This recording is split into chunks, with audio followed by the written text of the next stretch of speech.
So basically, I've learned. Actually, I better turn my TV volume down so that I don't get a copyright claim. So basically, what I've learned from a source, you can actually go and visit our sources on Rich and Review Tech to anyone who's watching. It's about GameStop. Basically, so you know when you walk into a game and it's got all the pre-order stuff on the shelves? Like you see all the pre-order stuff that's coming out and whatnot. Yeah. Did you know that companies have to pay thousands to put those copies there? Really? Yep. If they want something in a window, they have to pay extra, along with the bundles and stuff that you get. That's shocked you, that has. Nice. I can believe that. No, so basically what happens is, if if you're a big company like someone who makes Call of Duty, Halo, Battlefield, and you want to promote your game, you basically have to buy copies of it on the shelf. The more money you invest in, obviously, the more copies it's going to show on the shelf. Or, you probably have to pay a lot more if you want that poster in the window along with the bundle and what you can get with the game and all that poster shit and stuff.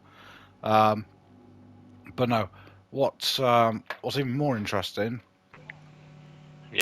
is so if you're a small indie title, if the game say for example Among Us, that was a small indie title at first. Had that it got so big that of course it was coming to game anyway, so I'm not gonna. But say for example no one ever heard of that game. It was coming out and it was coming to game.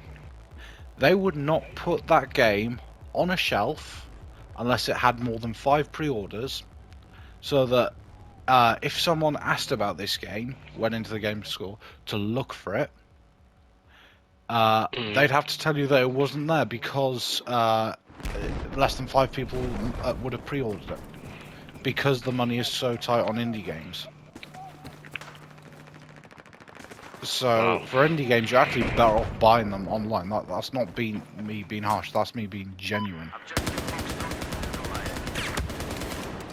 My aiming sucks.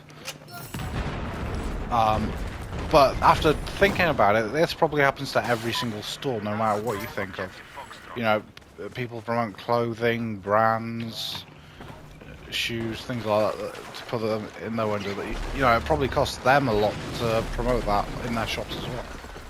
So it's not just game, I don't think.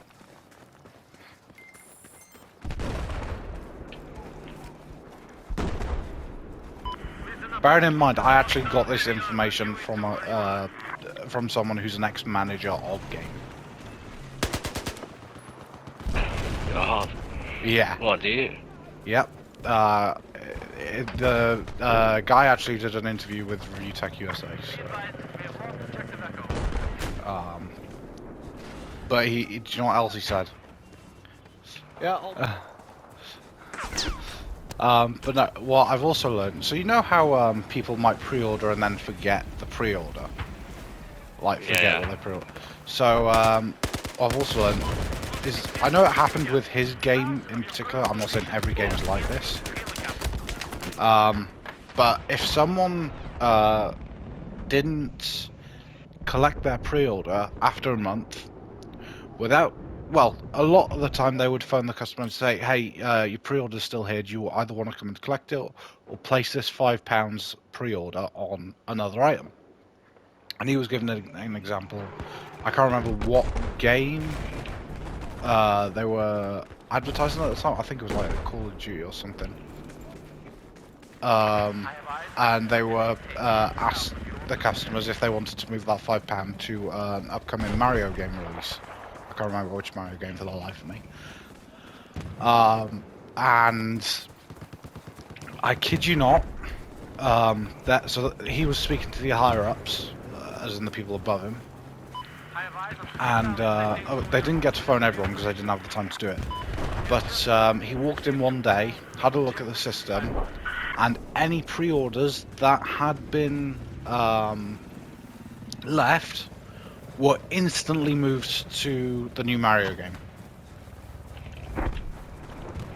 So people had no idea that their pre-order had been moved to Mario when they were. So, for example, if they were going to come pick up that game that they wanted, they had no idea that their pre-order had been moved. I don't know what I'm doing. How bad is that? That's very bad. I mean, because not everyone is going to travel to game when the pre-order comes out anyway. Because, you know, people might live far, far away. Nowhere near a game. I actually have a cousin who doesn't live anywhere near a game. And they like to collect all the Pokemon and Zelda games. Enemy tank, north of your location. Do you know what the worst part of all this though is? And it happened with his store in particular. I don't know if this happens at any other game. Probably does, I'd imagine. So if they never collected that pre-order, and if that money, if that pre-order was there after say about 3-4 months, or something like that, the people behind the scenes would actually take the money. Wow, that's bad. Yeah. Now this guy said he was actually sickened by it, and that's why he left in the first place. He didn't want to take anyone's money like that. Fuck. But this it makes you wonder how many times that situation is played out in different shops. I think it's actually happened to me once, I'm not gonna lie. So when Star Wars Battlefront 2 was released, well, you've seen me and the manager know each other very well. I actually asked if I could get a pre-order of Star Wars Battlefront 2. This was about a month before the game was actually going to be released. Because I'd never done a pre-order, I just went in to pick the game up when I wanted usually. Because Star Wars was obviously the game that mattered to me. It's, you know, one of the biggest games, of course. I'm glad I never got the pre-order because it's shit. It is. It's very bad. So, in one way, I think that was like karma looking after me or something. But yeah. So I walked in that day, and it looks like they'd cancelled my pre-order. It wasn't Oh, that. did they? Yeah, I paid £10 for it. I was mad. I was infuriated with rage. Yeah, of course, they cancel. How much? But well, it was £10, £10 pre-order because I wanted the deluxe edition. Bloody hell.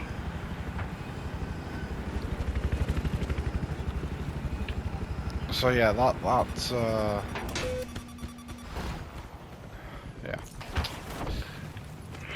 So with all this happening, it does make you wonder how long the game is going to stay relevant with people just wanting to get it like next day delivery and stuff and turn it up to the house. Because this ex guy, he was actually speaking to another manager from Game, and he said with the way Game Pass is for Xbox and how other companies are trying to adapt it, he said he'd be lucky if Game was still here in like 5 years.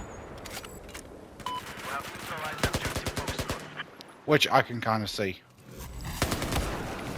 Fuck. So yeah, it makes you wonder, like, how many different companies has this sort of thing gone down in? The game.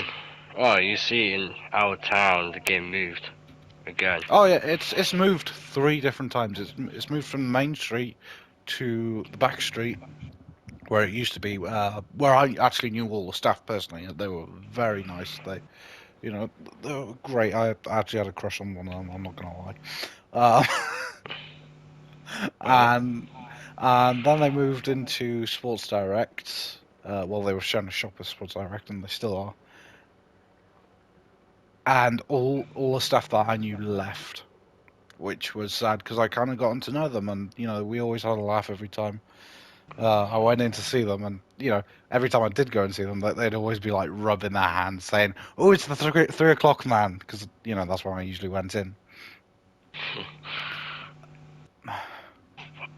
No, you're not. No, I'm not. I actually haven't been to game for at least properly. I went in just to get some rechargeable batteries, but I haven't actually bought anything else, like a proper game from game. At least since I don't think Elden Ring came out. I can't remember when Elden Ring did come out.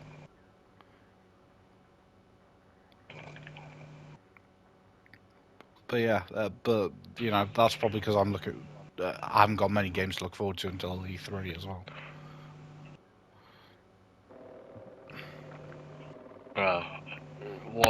What do you think about the new game then? Are you gonna pre-order that? Wait, what new game? Warfare. The Modern Warfare. I'm Call of Duty out, to be honest. Like even Tristan said on the live stream yesterday, the Battlefield live stream. What do you think of the new Call of Duty trailer? You want my honest opinion? I don't give a shit. I'm Call of Duty out. I just want something fun and addictive to play. I miss that kind of feeling in gaming. If Halo had more content, I'd probably find that feeling from that game. It happened when I played the campaign. I was hooked on it, but nothing has made me feel addictive since. Don't get me wrong, Elden Ring I did find a little bit of addictive, but I'm no good at the game. And I've seen the final boss fight. There is no way I'm completing that.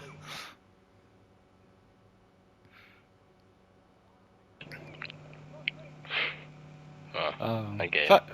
If anything, what I'd actually want from E3, like what I'd probably look forward to more than anything else, is actually Forza Horizon 5 DLC. That sounds really bad to be hyped for a DLC, but I am a Forza completionist. Are you? Yeah. Fucking hell, I am. On it pretty much most days. I try and get every little fucking achievement I can from the games as well. Oh fuck. I love doing online races as well.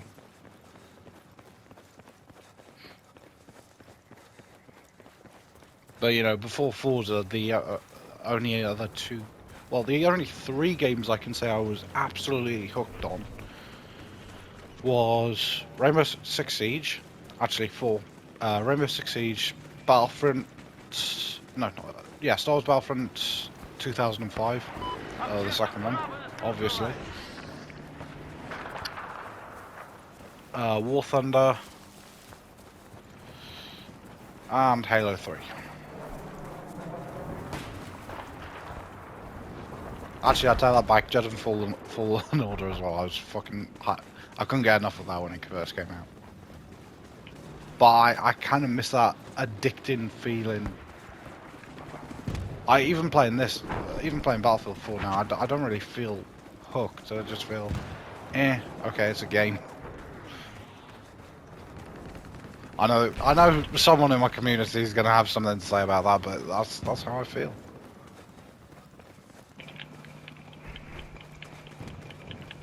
Anyway, that's the end of the discussion for that. I didn't know you had a crash with the lady in the game shop. Oh, dude, I totally did. I would always try and flirt with her. You're probably thinking, oh my god.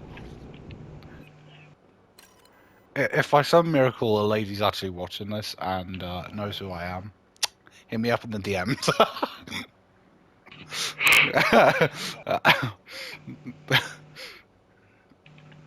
And that's the end of that video.